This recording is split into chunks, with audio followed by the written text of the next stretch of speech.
show. Amazing. Great to have you. How you doing? I'm good. I'm good. Thank you for coming on, man. Not at all. Thanks for having me. So we just had Frank on, and there was obviously some questions he couldn't answer that only pertain to uh, Matchroom and not the zone. Obviously, he couldn't answer some of those the zone questions. A lot of U.S. subscribers just wondering. Obviously, the possibility of more American-based boxers being on DAZN. We're paying $225 a year or 50 a year, depending if we pay annually. We don't get a lot of big American names that we're used to, and we just wanted to know what your thoughts on the future of DAZN for Americans specifically. Yeah, I respectfully disagree with that assessment of our US business. We've invested heavily in US boxing since our entry. 2018 was our first US boxing show. Look, I look at the health of our US business based on the number of subscribers, their engagement, how often they're using the service, how many of them we're keeping um, as long-term customers. Um, all of those metrics are as strong as they've ever been on our service. So um, we're always obviously, and boxing fans are very vocal, which I love about boxing fans. They're far more vocal and far more educated on the business side of their sport than other sports fans are. I think they're much more involved in understanding of the business politics of the sport than, let's say, soccer fans or NFL fans or anyone else. Boxing fans are very well read on it. We always want to hear that feedback. We do see comments along those lines, but ultimately the health of our business is represented in the number of our subscribers and how much they're engaging, and those numbers are good. Clearly, we want to keep investing and improving our boxing business, notably in the US, which is the biggest element of our boxing business. I think our Q4 schedule is really strong. You've had Frank on, obviously. Haney Prograis is a big one for Matchroom. Ryan Garcia's return's a big one with Golden Boy. There's plenty we've got going on in the back end of the year. So I'm confident that we will end the year in a strong position and go into 2024 with a really strong base of US customers. And I hope that in the next few weeks and months we'll be announcing a strong sort of start to 2024 as well. But yeah, fear not. We're always pressuring ourselves, and in turn, I think I heard Frank say the constant pressure from the zone. That's real. We put a lot of pressure on our promotional partners to maximise and optimise our US schedule. It's super important to our company. So hypothetically speaking, can DAZN provide dates for another major promoter if they came to the platform? Would it be a conflict of interest for Golden Boy and Matchroom, being though there's only but so many Saturdays a year? I don't think so. No, a big part of my job and the job of my team is to work out the optimum scheduling of boxing events. It's not particularly easy job, right? You've got to compare it to other sports, and we're a sports broadcast business. Most of our major countries we operate in are led by soccer. In a soccer rights deal, media deal, you're given a very nicely packaged PDF document from the league that says these are the dates. You get that list of dates 3 months ahead of the season, so fans can plan their travel and plan their tickets, and broadcasters and other partners can plan their marketing activity. In boxing, it's like playing Tetris live. There's always moving pieces. It's like herding cats at some points, right? And sometimes the cats are quite slippery. So you gotta put all the pieces together. It's not easy, but yeah, absolutely. We are promoter agnostic. We are. I think a lot of people when we entered the US market thought we were Matchroom streaming service. We've got a fantastic relationship with Frank and Eddie and everyone at Matchroom. We love working with those guys, but they're not our only partner. We love working with Golden Boy and Oscar and his team. We work this weekend. We're working outside of the US and the UK with the Ngannou Fury fight out of Saudi Arabia with Queensbury. We work with everyone in different ways, and of course, we're always looking to get as much high quality boxing onto Dazn, because boxing is a massive part of our business, and all of our US subscribers are there for boxing. We want to keep expanding, and we'd love to have a great show every week, because if we do that at the right economics, that means we get more subscribers and we keep them for longer. More good quality shows equals better business for us. So absolutely. I can imagine what you're hinting at. I'm not going to comment on any of that. But we absolutely are in business to work with as many promoters as we can, as long as the economics make sense for us. With the recent news of Showtime getting out of boxing, what can you tell us as American subscribers in terms of DAZN and the programming for boxing? How many years do you foresee DAZN being in the business of boxing? Well, first of all, I'd say I think as a boxing fan, as someone who's followed boxing long before DAZN entered boxing in 2018, I have the utmost respect for everyone at Showtime and the quality of service they gave to boxing fans for decades. I know Stephen a little bit. We've done business together. I've been in touch with him to wish him all the best and to offer my sort of congratulations really on a fantastic run that they had in boxing. So that's the first thing I'd say. We had a great partnership with them around Garcia Tank. I think that was a bit of a landmark deal in US boxing earlier this year that was requiring a lot of hard work from my team and from his team. So I'm very glad we got that done. I wish all of them all the best. We've watched and learned from them as we entered boxing. So nothing but good things to say about them. From our perspective, we're building a sustainable business. There's no end date on a business. If it's making money, which our boxing business is, if it's profitable and can keep growing, which it is, there's no reason for us to be thinking about exiting it, and we're definitely not thinking about exiting it. So there's no end date. There's no 3 or 5 year plan at which point we'd abandon it. As long as we see opportunities to grow it and to keep making money and to keep serving subscribers with high quality content, then we're going to keep doing it. And I think that's where we are right now. I don't see that changing anytime soon. The economics of our boxing business are getting better and better. That's great Joe, news. Go ahead. yeah, I wanted to ask you, talk about the boxing business, and we see the services that the zone offers to users in other countries. I'm curious, is there any interest of the zone getting into other American sports? I know you show it on an international basis, but is there a possibility of the zone getting in to bid for Monday Night Football, or to show NBA on Wednesdays or something along those sorts? We're always looking for opportunities to broaden our content portfolio. You're right to say that actually the US is the exception to the rule really in the DAZN business. In Japan, I used to run our Japanese business before I moved to the States. That's the number one sports broadcaster, full stop, in Japan now. DAZN Japan is the home of domestic soccer in Japan, the home of domestic baseball, which is a huge number one sport in Japan. We have a lot of the European soccer. We obviously carry loads of boxing in Japan. We've got motorsports, golf. We've got a bunch of content on. It's sort of like the ESPN of Japan now, DAZN Japan. Similar situation in Italy. We've just renewed the Serie A domestic soccer rights in Italy for another 4 years. So we've got that content through until 2029. The vast majority of that content. Germany with Bundesliga and Champions League. Canada, we have the NFL.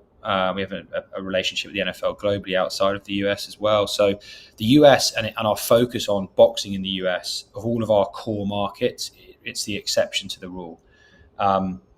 There's lots of reasons for that.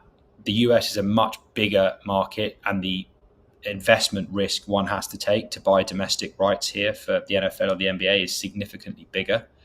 I think it's easily forgotten that DAZN is only, as a product to the consumer, 6.5, 7 years old. We're already a very established player in the US in the niche of boxing, and it's a big niche, but it is a niche. It's not a sport that's as big as obviously the NBA or the NFL. So we're very proud that in 5 years in the US, 5.5 years in the US, and 6.5 years since we really launched as a business, we're now a number one sports broadcaster in a number of countries and a very established, profitable business in the world's most competitive media market, the US. That's an incredible achievement. Whether or not we go in and go hard at another big sport in the US there's a number of factors that affect that. The NFL's locked up for most of the rest of this decade. The NBA is coming back to market pretty soon. Candidly, I think we're pretty happy to focus on optimizing our boxing business right now. We're obviously launching sort of ancillary versions of it with the crossover boxing stuff, which allows us to grow it. It's an extension. It's a different product in my mind. It's sports entertainment, not boxing, but it's obviously related somehow to our core boxing business. That's how we're choosing to grow. In the future, absolutely, we want to be involved in those conversations. We speak regularly with the likes of the NBA, MLB baseball. We have great relationships with these guys. The step to go and buy a major package of domestic rights is a big one, and I think we are minded to maintain the economics of our boxing business, which is very positive and growing, before we go and take a much bigger jump into a different sport and a different space altogether. We've navigated out of COVID really well the last 2 years. We've built a profitable boxing business. We've extended it with crossover boxing. We've added different promotional partners. We've gone into new markets and done shows. So using the US as a launch pad for a global boxing business has been where our focus has been. We've done a good job on that. I don't think we want to go and take on anything particularly different to that in the next sort of 18 months, but we're always open door to ideas. Joe, I really need you to help me understand why I pay more for DAZN in America and the UK boxing fan gets better value. They get pay-per-views, they get American pay-per-views, and they're all part of their subscription, which is less than mine's. What is the problem? Well, there's a few ways to answer that question. One, you get UK pay-per-views in the US as part of your subscription. Anthony Joshua is not a pay-per-view fighter in the US thus far on DAZN. He's often a pay-per-view fighter in the UK. If we were to do Eubank Ben, we planned to do Eubank Ben in October last year. Obviously fell apart at the last minute, but that would not have been a US pay-per-view. It would have been a UK pay-per-view. So that works both ways. The price differential really is a reflection of the different economic situations of the two countries. You pay a lot more for a house in New York than you do in London. You pay a lot more for a coffee in New York than you pay in London. Fighters get paid a lot more in the US than they do in the UK. It's a different country with different economics. So things cost more generally in the US than they do in the UK, and that is definitely true of content products. That's true of the industry in general, and society in general, to be honest. Again, I come back to value. I think we always want to be pressured by fans to deliver better value than we do. We get that feedback. We seek out that feedback. Ultimately, that's reflected in the health of our subscription base, and I think it has not been in a healthier position than it is in right now. What is that US number of subscriptions? That's not something I'll share with people like you, but I'll keep that under my hat. Just tell you that it's profitable. It's a healthy business. It's growing. And as I say, the Q4 schedule makes me confident that we'll add to it before the end of the year significantly. Not trying to push, but it's public knowledge that it's 15 million worldwide in 225 countries. So why would the American number be, I don't know, private? That number is evolving all the time. It's seasonal. It grows and it contracts a little bit when certain content's not on. That's the nature of subscription businesses in sport. We are a private company. We're not obliged to report all of our economics publicly, and we don't. We don't comment on our subscription numbers in individual markets very often. We've done it occasionally when it makes sense for us to do it, but now is not one of those times. For sure. Well, now, Joe, I wanted to ask, as of recently, and I asked Frank about this, but obviously, I feel like you could answer this better. We've seen a influx of co-distributing with DAZN and ESPN. Mm. Something I love. I was telling Frank I was watching a college football game that on ESPN that did Yeah. 10 million viewers in America, and the entire time on the bottom right of the screen it's KSI, by the paper. And I was like, wow, I thought that was the zone. And I'm like, oh, they're co-distributing again. Just the Yeah. thought process behind it. Are we gonna see that for Haney Prograde and just moving forward? No, it's definitely something we are interested in doing. I said that we're promoter agnostic in our way, in the way that we want to work with lots of different promoters. We're also platform agnostic. I think, as a sports fan, I think a major problem in the current situation of broadcast distribution is it's actually quite hard sometimes to work out where content's being broadcast because there's so many players broadcasting sport. I think there is a bit of a responsibility to the fan to make sure that to make content as easily as accessible as possible. We work with our colleagues in the industry to make content discovery as easy as possible. Clearly, it's not always going to work for every single event and for every single opportunity. Um, the economics of it mean that it doesn't always work. But for certain events, we've done it twice now. We did it for Jake Paul and Nate Diaz in August. We did it for the KSI Logan Paul pay-per-view a couple of weeks ago. We've worked with ESPN. Clearly, we benefit from their marketing machine, which is significant. You talk about promotion during college football in the afternoon. That's very valuable marketing inventory. They benefit from having additional content to sell to their ESPN Plus subscribers, and there's obviously a revenue share against that works for them and for us. Look, it's something we're exploring. We've done it twice, as I say. We're learning about it.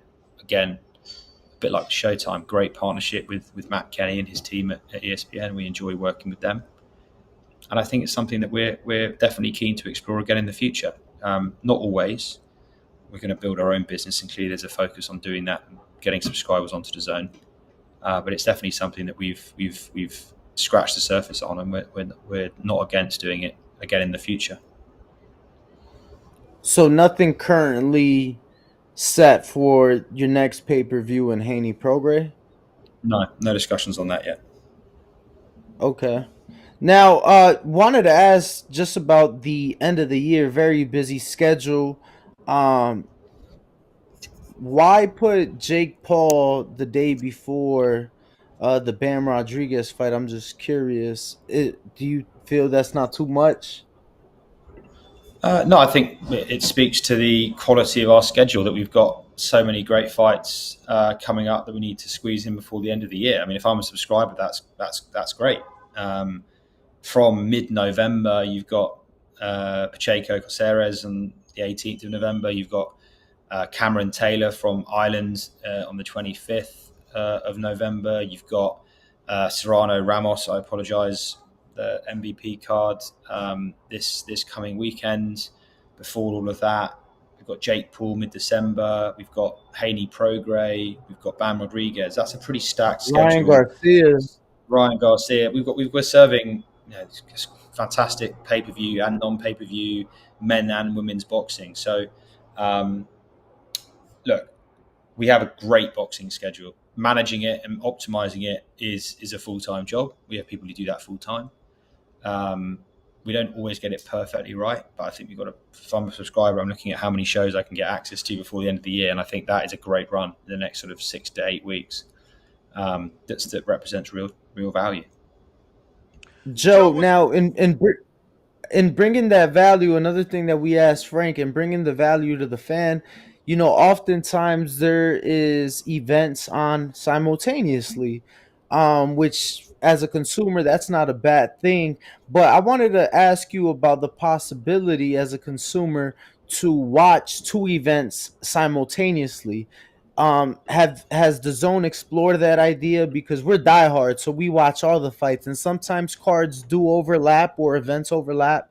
Is that something that the zone has ever explored, watching events simultaneously? So say two events at once. Yeah, we do that in other markets. I don't think it's something we don't want to have that very often on the zone. We don't want to have clashing events. I don't think that's good for anyone. If that's the case, consumers or otherwise. But yes, I mean, we have the functionality to be able to do that. We do that with other products. In Canada, for example, you can watch multiple games, NFL games at one time.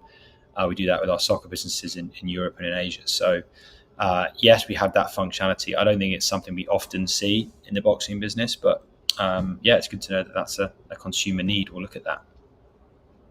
Joe, once upon a time, HBO stopped doing exclusive promoter deals and started to buy fights. Is that something, a business practice that maybe DAZN would look into, buying specific fights? Like, hypothetically, Earl Spence and Crawford doesn't have a home, right? The rematch.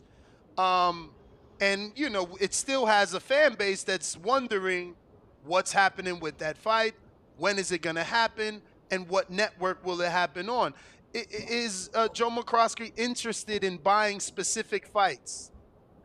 We do that. We've done that. We had, we're obviously not working with Canelo Alvarez right now, but the most recent iteration of our Canelo dealings were on a fight-by-fight basis.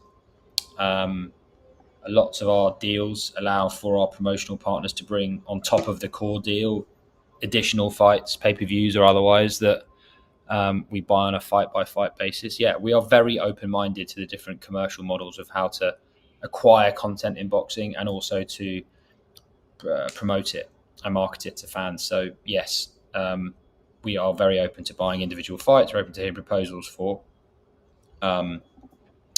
longer term deals.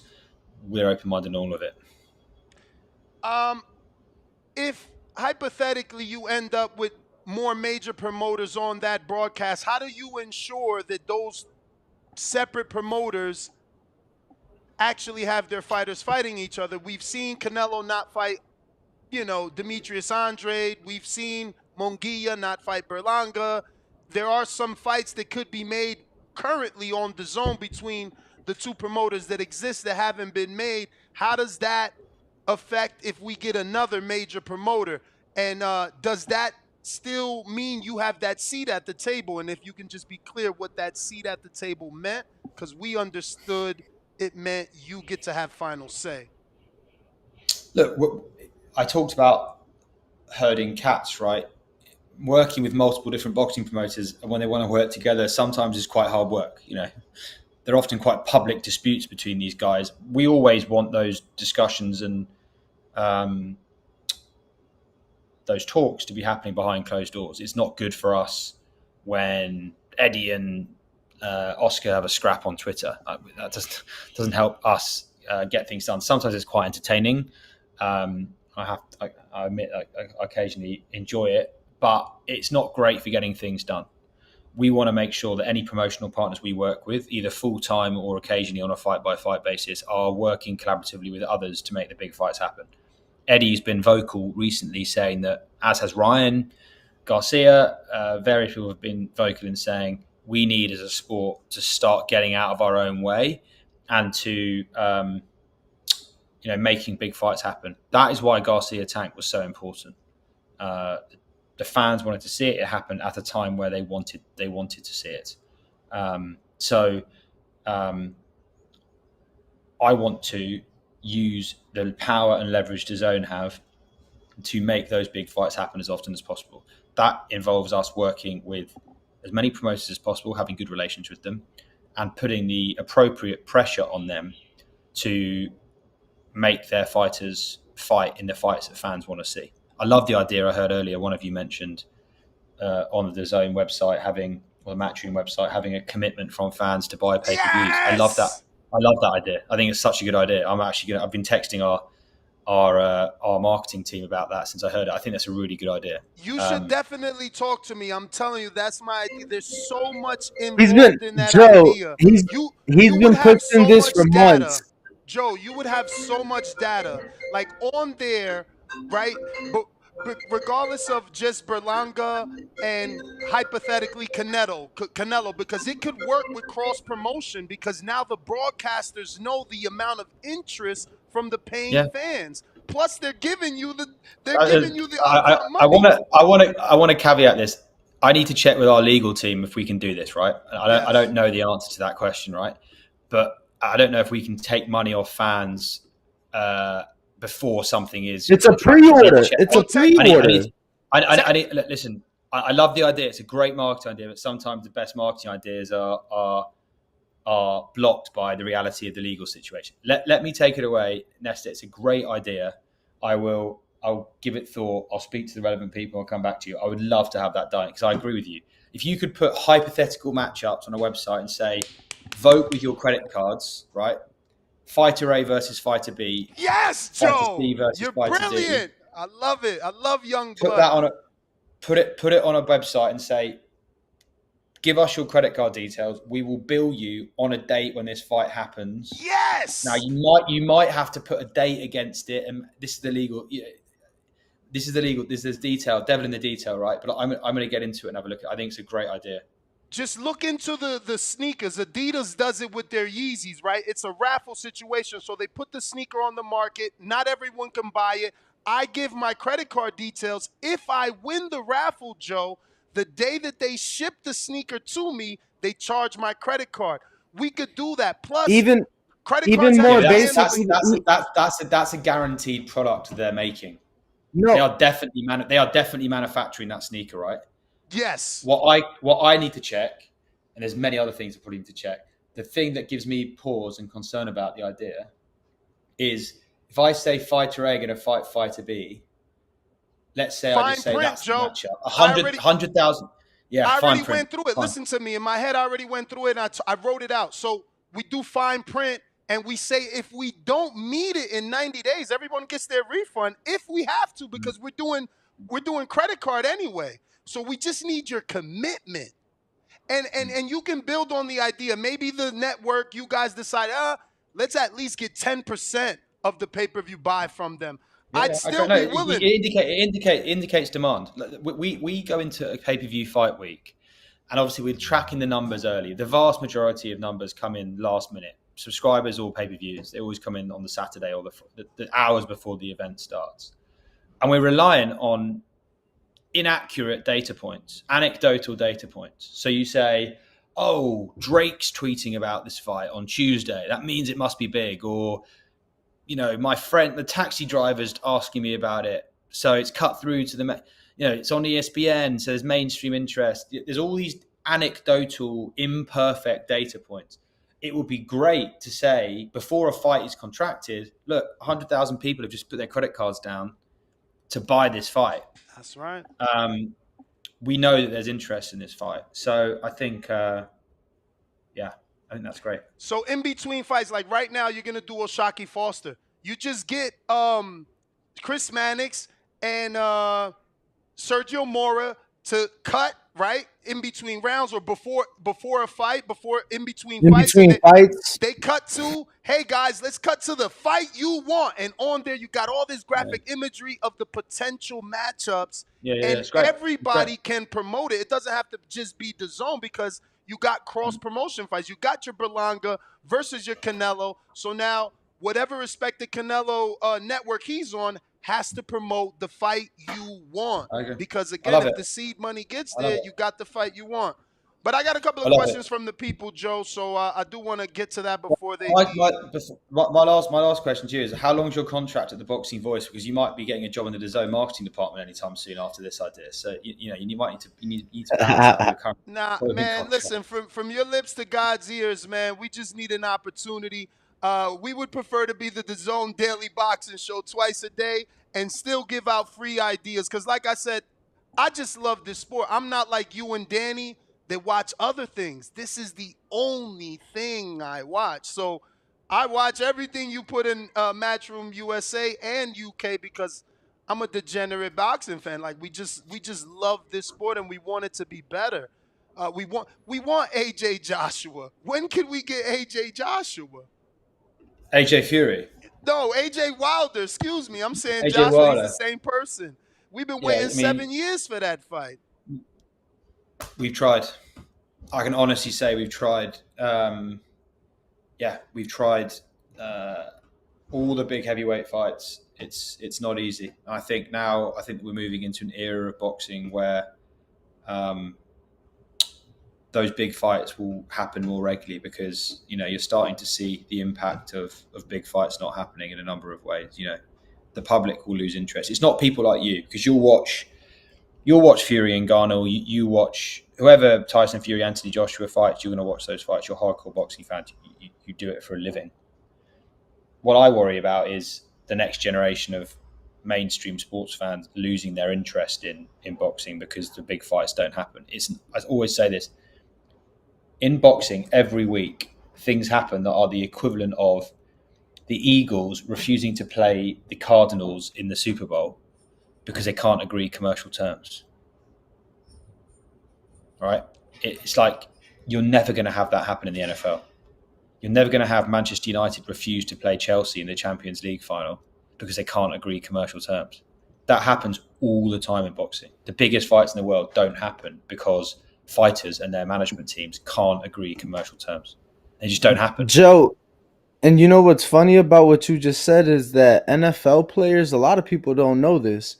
Your contract is only for the regular season. So if you make the playoffs and go to the Super Bowl, you make a base salary. Everybody makes the exact same, whether you're the star on the team or whether you're the bench player. Everybody in the playoffs and the Super Bowl makes the exact same thing. I didn't know that. That's interesting. I got Shiny Suits. Do you see DAZN booking more shows at beach destinations during the winter months like Cancun card this weekend? If I've got anything to say about it, and yes, I love those shows. We're going into the winter months, so yeah, we've got a few down south and in Mexico, which are great, and I think they're working for us more importantly than the weather. And I got Huang in Houston. He says, I like DAZN, but with all due respect, it's disrespectful as a former consumer to be asked to pay the new price for what is being offered to Americans. Yeah, we rewarded people who stayed loyal to DAZN with a better price point. I think that's fair, personally. I think if you've shown a loyalty to the business and haven't exited and haven't churned your subscription, then I disagree with that guy or girl. I disagree with that point of view. I think it's fair that people who've stayed loyal get better price points, personally. Joe, was it a DAZN decision or a Golden Boy Oscar De La Hoya decision not to put Ryan on pay-per-view again? A joint decision. I think, look, Ryan is definitely an emerging pay-per-view star. I think he played more than his fair share in the numbers that were significant in April for Garcia Tank. But I think we're also at a point in time where not every single fight needs to be pay-per-view. Anthony Joshua has done some subscription fights on DAZN recently. He's still a pay-per-view fighter. I think each fight is a different product. I think you need to commercialize them in different ways, and I think this one makes sense as a subscription fight.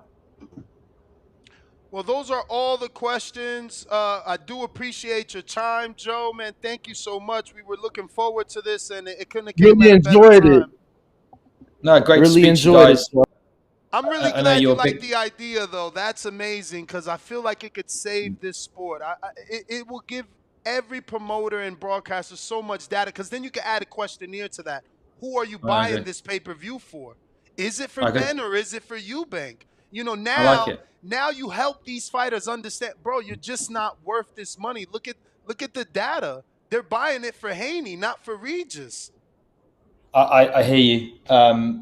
Don't come at me asking for percentage points of sales, though, because you're not going to get that. But I do like the idea. Thank you very much. That's crazy because I talked to someone and I said, bro, if I could just get $1 for every pay-per-view sold off my idea, I'm it's generational wealth. I'm rich for life. If I personally got $1 for every idea I had, every seller, every idea, I'd be a very, very much wealthier man than I am. So I would, I wish the world worked like that, but unfortunately it doesn't. Still take a few cents off every pay-per-view. That might work. But I'll take whatever you throw the dog, Markowski. Don't worry. Give a dog a bone. We just need an opportunity over here. Once again, we do appreciate you, man. Thank you. I appreciate Thanks, it, guys. Joe. Speak soon. Thank you, guys. Bye. I hope we see that idea come to life, bro. That's going to be amazing. I told you guys, I seen everybody in the chat. Thank you for your motivational messages because there was a lot of people that said the idea was dumb and stupid, but someone in position that knows about this told you how great it is. What up, YouTube family? Don't forget to hit that like button. Subscribe to the YouTube channel. Help us get to that 1 million subscribers. We're on the road to 1 million. And obviously, we have other great content on our Patreon channel. So since this video is over, head on over to our Patreon and check out all the exclusive content or right here on our YouTube members.